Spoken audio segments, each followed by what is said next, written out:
श्री गणेशाय नमः।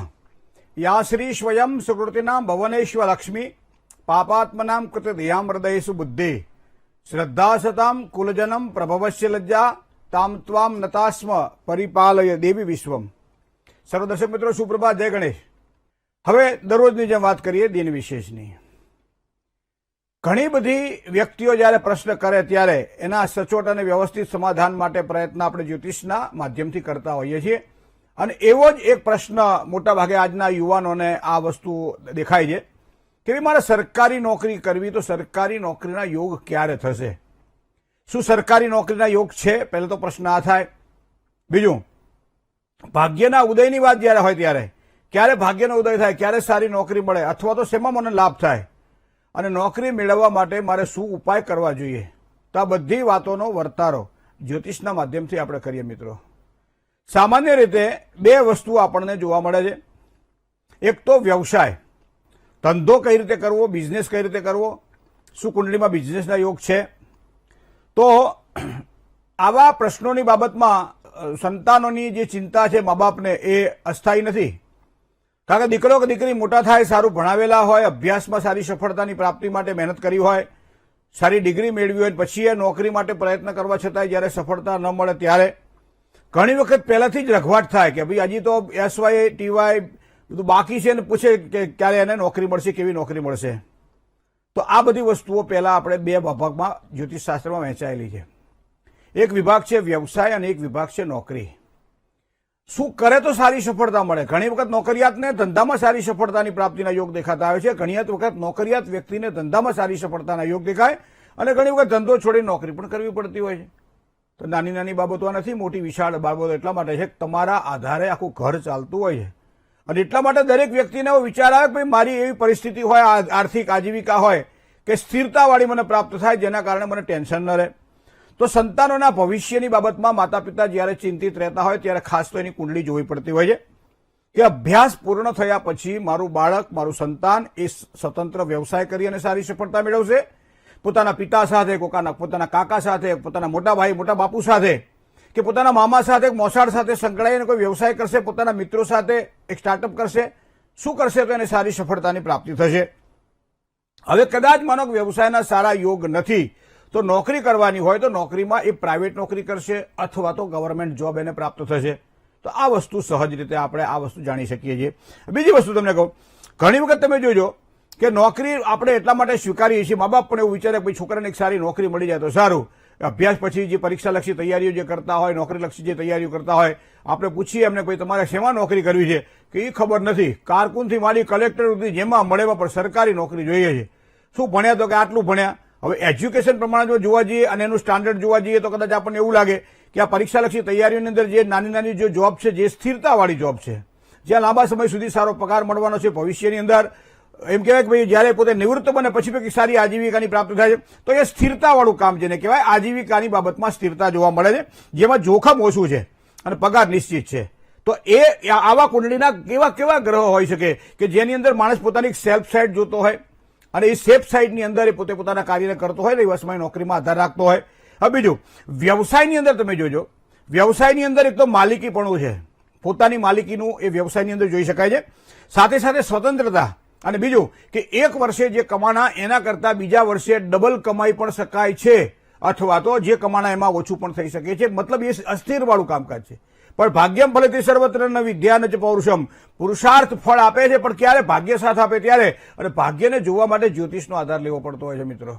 તો આ વસ્તુ આપણને નોકરી બાબતમાં, ધંધાની બાબતમાં વિચારી શકાય છે। 20 કે 25 વર્ષનો જયારે યુવાન થાય ને ત્યારે એને આ પ્રશ્ન એને જન્મે કે મારે શું કરવું જેના કારણે મને સારી સફળતા મળે, મારા પરિવારની હું સારી રીતે સાચવી શકું, મારા પોતાના મોજ-શોખ પૂરા કરી શકું, મારા પરિવારની જે જવાબદારીઓ છે એમાંથી હું મુક્ત થઈ શકું અને લગ્ન થાય, લગ્ન પછી હું મારા જીવનની આજીવિકાની બાબતમાં હું સ્થિર થઈ જાઉં। તો આવા સમયે 20 થી 25 વર્ષનો જે ગાળો છે યુવાન સંઘર્ષ કરતો હોય અને એવા સમયે આ સંઘર્ષની અંદર કદાચ એના મિત્રો એને સહકાર આપે, માતા પિતાને સહકાર આપે, આજુબાજુનું વાતાવરણ એને સહકાર આપે, પણ જ્યોતિષ શાસ્ત્રને પણ ભૂલવું નહીં જોઈએ।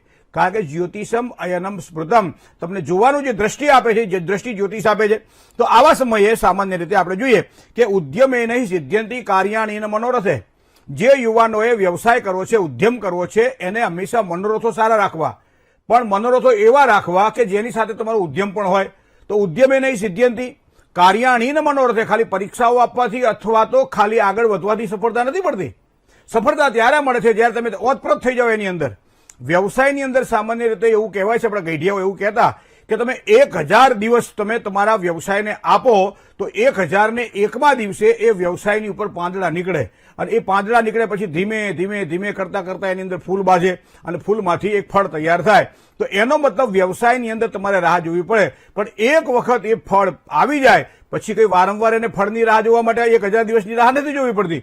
પણ એના માટે તમારી પોતાનું જે અસ્તિત્વ છે, તમારી પોતાની જે જવાબદારી છે એને પણ ધ્યાનમાં રાખવી પડતી હોય છે. અને એટલા માટે વ્યવસાયને લોકો અત્યારે ઓછો પસંદ કરે છે, નોકરીને વધારે પસંદ કરે છે કે નોકરી લાગે એટલે તરત આપણને સારા પગારની આપણને અભિલાષા રાખીએ, એ પગાર આપણને પ્રાપ્ત થાય. તો આ વસ્તુ આપણે ધ્યાનમાં રાખીએ છીએ. હવે જેમ સામાન્ય પહેલાના જમાનામાં એવું કહેવાય કે ઉત્તમ ખેતી છે, મધ્યમ વ્યવસાય છે અને કનિષ્ઠ નોકરી એવું કહેવાતું હતું. અત્યારે ઊંધું થઈ ગયું છે.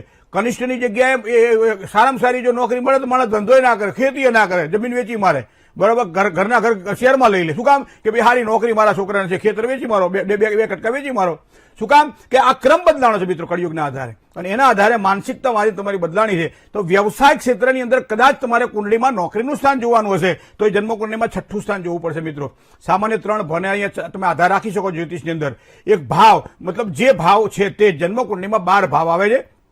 12 ભાવમાં 6થો ભાવ એ તમારી નોકરીનો ભાવ છે. ભાવ પછી આવે ભાવેશ, એટલે ભાવનો ઈશ એટલે એનો સ્વામી. તો ભાવિશ આવે, અને ત્રીજો એ સ્થાનનો કારક ગ્રહ આવે. વિદ્વાન અને જ્યોતિષ જાણનારો જો પંડિત હોય તો આ વસ્તુનો વિશેષ વિચાર કરી અને યોગ્ય માર્ગદર્શન આપે. અને બીજું, ક્યારે મળશે, કેવું મળશે, કેટલું મળશે, કેવી રીતે મળશે, કોના દ્વારા મળશે, આ બધી વસ્તુનો પણ ચિતાર જોવો પડતો હોય છે. ઘણી વખત કોના દ્વારા કયો લાભ થાય કઈ ખબર નથી હોતી. પણ આવા સમયે કુંડળીની અંદર એમ કહેવાય 6થું સ્થાન છે ને એ રોગનું સ્થાન છે, 6થું સ્થાન એ શત્રુનું સ્થાન છે. પણ મિત્રો 6થું સ્થાન એ નોકરીનું સ્થાન છે, અને નોકરી જેને જોઈતી હોય એને 6થા સ્થાનને કુંડળીમાં જોવું પડે. હવે હું તમને એક જ ઉદાહરણ આપું કે ભાવેશના ભાવાધિપતિના તમે દ્રષ્ટાંતને ધ્યાનમાં રાખો. હવે માનો કે તમારું ધન લગ્ન છે, એટલે તમારા જન્મ લગ્નની અંદર 9મી રાશિ પડી છે, એ ધનની રાશિ છે, એનો સ્વામી છે ગુરુ. હવે આ ભાવ થયો, દેહ ભાવ થયો. તો દેહ ભાવનો સ્વામી કોણ છે? તો કે ગુરુ છે. તો ગુરુ ક્યાં બેઠો છે? હવે માનો 10મા સ્થાનમાં બેઠો છે, આજીવિકાના સ્થાનમાં બેઠો છે.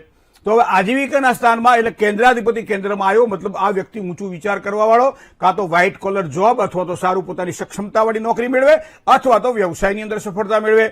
પણ શૂન્યમાંથી સર્જન કરે. બાપ દાદા એમ ના કે ભાઈ ચાંદીના ચમચે જમતા તો એવું નહીં. એ શૂન્યમાંથી સર્જન કરે, રાખમાંથી ઉભો થાય અને પછી પોતાનું અસ્તિત્વ બનાવે. તો એનો મતલબ ધન લગ્ન છે. લગ્નનો સ્વામી ક્યાં બેઠો છે? કે 10મા સ્થાનમાં, આજીવિકાના સ્થાનમાં છે. હવે આજીવિકાના સ્થાનમાં રહેલો માનો કે આ બૃહસ્પતિ, અને એમાં પછી જો શનિ એટલે નોકરીનો કારક ગ્રહ છે, એ પૂર્ણ દ્રષ્ટિ કરતો હોય તો ઘણા બધા વ્યક્તિઓને નોકરીએ રાખી શકે, આવી પોતાની ક્ષમતા ઉભી કરે. એ પોતે તો નોકરી ના કરે, ધંધો કરે, પણ ઘણા બધા સારા જે ભણેલા હોય એને પોતાના ત્યાં નોકરી રાખે, કારણ કે શનિ મહારાજ 4થા સ્થાનમાં બેસીને પૂર્ણ દ્રષ્ટિ 7મા સ્થાનમાં કરી રહ્યા છે.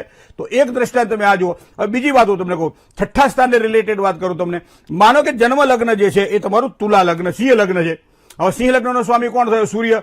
આત્માનો કારક ગ્રહ સૂર્ય છે. તો સૂર્ય માનો કે કુંડળીની અંદર લગ્નમાં બેઠો હોય, અને 10મા સ્થાનમાં શનિ છે, એ સામાન્ય રીતે કુંભ રાશિમાં, મકર રાશિમાં એટલે સ્વરાશિસ્થ થાય. તો અહીંયા શનિ સ્વરાશિસ્થ છે, અને એ પોતે પાછા સૂર્યનું લગ્ન છે, એ મેષ લગ્ન છે, ભાઈ આપણે સિંહ લગ્ન છે. તો આ લગ્નને અને કેન્દ્રને તમે ધ્યાનમાં રાખો તો આ વ્યક્તિ પણ વ્યવસાય કરતો હોય.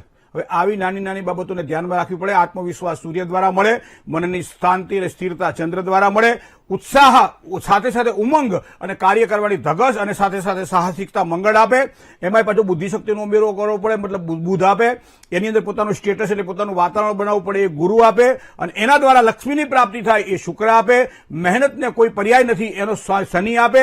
અને બધું જ સામ્રાજ્ય બનાવ્યા પછી એમ કહેવાય કે ધીમે ધીમે સારી સફળતા તરફ એક વખત ગતિ કરે. તો આ રીતે તમે તમારા કુંડળીમાં જોઈ લો કે તમારી કુંડળીમાં વ્યવસાયના યોગ છે કે નોકરીના યોગ છે. જય ગણેશ.